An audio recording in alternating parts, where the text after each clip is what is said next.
Hello, and thank you for clicking on my channel, Cali Legends Media. I'd like to first of all thank the people who have subscribed to my channel. I appreciate you. I know I've been slacking on the videos, but I have some coming out. I'll be starting today. There'll be a few of them going out the next couple of days, including this one. If you haven't subscribed, please hit that subscribe button. The like button is the thumbs up. Don't like is the thumbs down. Hit one. Share your opinion. Share your comments. What your thoughts are. Chime in the comment section. We'd like to hear from you. If I'm unable to answer in a good amount of time, one of the Cali Legends Media members, they will answer your questions or chime in. I'm sure they will. Very good group of people, my subscribers. Anyways, so today's video, one of today's video, is going to be about gang raids. This is when Operation Safe Street or the gang unit decides to go to a certain neighborhood. And with our particular neighborhood, they usually hit 3, sometimes 4 houses of active gang members who they feel are maybe doing too much or they're hearing too much chatter about. You know, people talking about them a lot. I don't know how they decide really, but that's what I suspect. And I got visited by them in 2020. 2020, I had been out of prison for 20 years with only one other hiccup. And that was a family matter with a guy from my family that called the cops on me for threatening his life and stuff. And when I went over there, he pointed the cops towards me as I was driving by, and they chased after me and took me in for a terrorist threat. Anyways, it got dropped. He never went to court. He changed his mind about the whole thing. Anyways, so again in 2020, the gang unit decided to raid my house. I had no idea they were coming.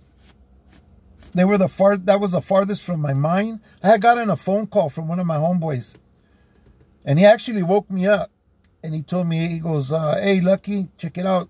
You know the gang unit's hitting the neighborhood, right?" And I go, "No, I didn't know. I haven't heard." He says, "Yeah, they hit so-and-so's house and so-and-so's. I just want to let you know that they're out and about. So, you know, heads up." I said, "All right, gracias." And I went back to bed, you know. I lived in an apartment. It was actually a studio way in the back of the property. I lived downstairs. There was an apartment upstairs where the owner's kids lived.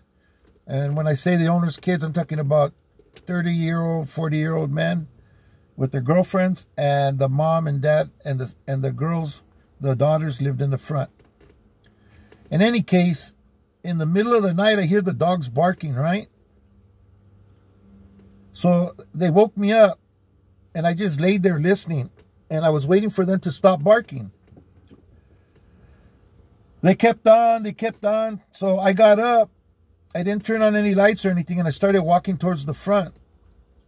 And I seen a light from a flashlight beam into through the window across my wall, my kitchen wall. Still, I just barely woke up. You know, I'm half asleep. I'm moving forward, like thinking, what was that? And I was like trying to like peek out, and this cop pops his head in the window with a flashlight and hits me with the light, right? And he starts yelling, "Open the door, open the door." He goes, "I got somebody down here." And I could hear the guys running, the Juras running down the stairs. And I'm like, "Oh shit." They go, open up the door, Camacho, open up the door." I'm like, son of a bitch, man. All right, so I went and I opened the door. They had their guns pulled and everything. And they took me outside, which was kind of messed up because I was in my boxers. I was in my boxers and a muscle t-shirt, and I was barefooted, and it was cold. It was a cold-ass night. And they told me they had a warrant to search my house, right? Which was true and untrue in the same time, because the warrant was actually for upstairs. The address upstairs, not my studio. Nevertheless, I opened the door, and the lieutenant came and got me. He asked me if I was from Mariana, and I told him, nah, I'm not from Mariana. I told him, I'm already, too old for that, And he says, he pulled my muscle t-shirt and looked, at my body, and he goes, well, you have tattoos, Mariana tattoos, I'm like, those are Mariana tattoos. Those are something. Those M's are something else. It's personal. He goes, yeah, all right, well, whatever. He says, well, check it out. He goes, I'm going to ask you some questions, and if you're honest with me, maybe I won't have to toss your house up so much. I'm like, yeah, okay. What's up? He says, do you have any guns, any firearms in your house? No. Do you have any large amounts of money? I told him, well, I have $10,000 in my house. Well, where's it at? I told him where it was at. And then he says, do you have any large amounts of drugs? I told him, no, there's no drugs in my house. So he tells me, are you sure I'm not going to find nothing that you told me you didn't have? I says, yeah, you're not. You're not going to find none of that, no stuff like that. He goes, because if I do, because I'm gonna toss your house up. Nasty. I said, yeah, go ahead, man. Check it. There's nothing in there. So they put me in the cop car. So I'm sitting in the front outside. And they have an officer standing by the cop car watching me, right? That I don't throw nothing or hide nothing, I guess, or that I don't try to get out of the car. So he's standing outside of the car watching me, and they're searching my house, right? So after a little while, he comes walking out with a shoebox. And I already knew. I knew what was up. Inside the shoebox, inside one of the shoes, which is not really a hiding place, was a 38, was something inside my shoe that I shouldn't have had. Okay? So he told me that I was under arrest and stuff, and they ended up taking me to the substation in my boxers and a muscle t-shirt, barefooted, handcuffed. Now, I had just been walking for like about 2 months. I had been in a wheelchair for 3 years. The doctor said I wasn't going to walk anymore. And I took it upon myself and everything that I had in me to get back on my feet and start walking again. I was like 2 months into it, but I still very much needed to lean on a crutch or a cane. And you could only, it was obvious, but they wouldn't give it to me when I walked out of the door, and I had to walk from the back of that apartment all the way to the cop car using my shoulder against the wall to keep me up. They wouldn't even hold me by the arm or anything to balance me or nothing. In any case, I went to jail like that. And it was a little humiliating, there was girls in the tank when I walked in and stuff, and they walked me in my boxers and a t-shirts. They didn't care. The girls didn't care. They were cool with me. Hey, what's up, OG? You all right? Yeah, I'm cool. Anyways, so I bailed out. Not from the substation. They transferred me to the county. And while I was in the county, I seen a little homie, Dibs. And he was a trustee. And I hollered at him and I told him, hey, call homeboy so-and-so. Tell him to bail me out. Tell him I got the money at my house. I shoot it back to him, right?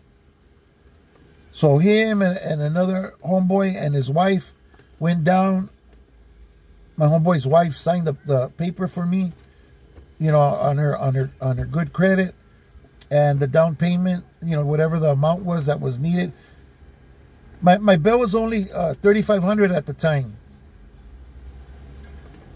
They later on, after I was out, tried to rearrest me, and they had raised my bill to $100,000 because of the gang allegations that they added on there. Which I had to go to the bail bonds and then go to court again for a bail hearing, and the judge said, no, we're not gonna raise the bail on this man. He already bailed out, and he hasn't been arrested in the past 20 years. You know, we're gonna leave it at this. And I stood out on that bail. So when I got out and I went home, they had tossed my house up so bad I couldn't even get through the front door. I had a bunch of merchandise that I was gonna put for sale, boxes and boxes that my homeboy Sugar Bear had sold to me, right? And they emptied out every one of them boxes out in my kitchen and into the bathroom and into my bedroom.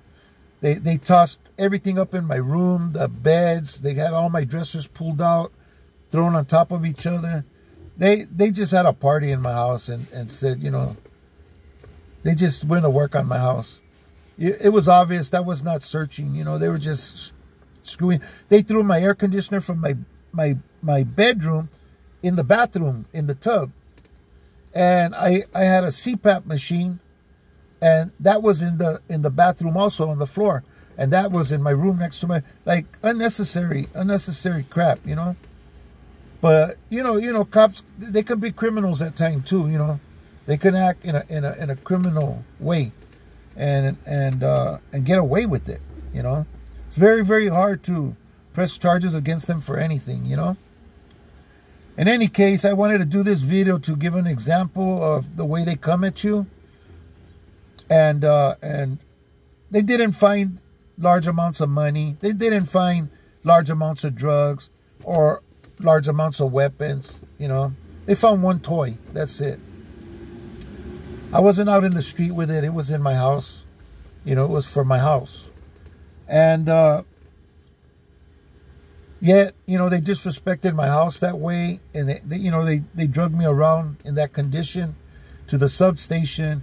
It was all uncalled for, unnecessary. You know, they're just being bullies. I'm gonna do a part 2 to explain what I went through and how I turned this into a 3-year joint suspended probation from a 10-year, my first offer, then a 3-year pre-bargain deal, to the point where the judge told the district attorney and my attorney to get together and work something out that would also work for me. It was the time of the COVID, and like I said, I had a lot of medical things going on. And what saved my butt was the new governor coming into office. The first day of court after he got into office, everything changed. And I'm gonna tell that on the next video. Thank you for joining me today, watching these videos. I hope you're getting some enjoyment out of it, some information, learning some things. You know, you got to be careful who you hang around with and what people think of you, because you know those kind of thoughts spread, and you become this big old kingpin. You know, they were accusing me of having a drug ring, and you know, they came out with all kinds of nonsense. You know. In any case, be careful with that. You know, who you associate with. I'm sure they had been watching me and probably see me hanging around with certain people. But I grew up with all these people from little kids since elementary school, junior high school, you know. And I live here in my neighborhood. So, hey, it is what it is. In any case, be careful who you associate with and what people think of you. Sometimes it's not a good thing to be that guy. You just might get the finger pointed at you in the wrong way. And they'll get all up in your business, all up in your house, and destroy things for you, you know. Anyways, thank you for chiming in on the other videos. I really appreciate your comments. Please please do so on this video also. If you have any comments, negative or positive, I'd like to hear them. And I got those microphones that I talked about, and I'm struggling on how to use them. But I'm hoping this new phone and me talking louder is helping the situation. In any case, again, thank you for watching this video. Hope to see you on the next one. God bless you.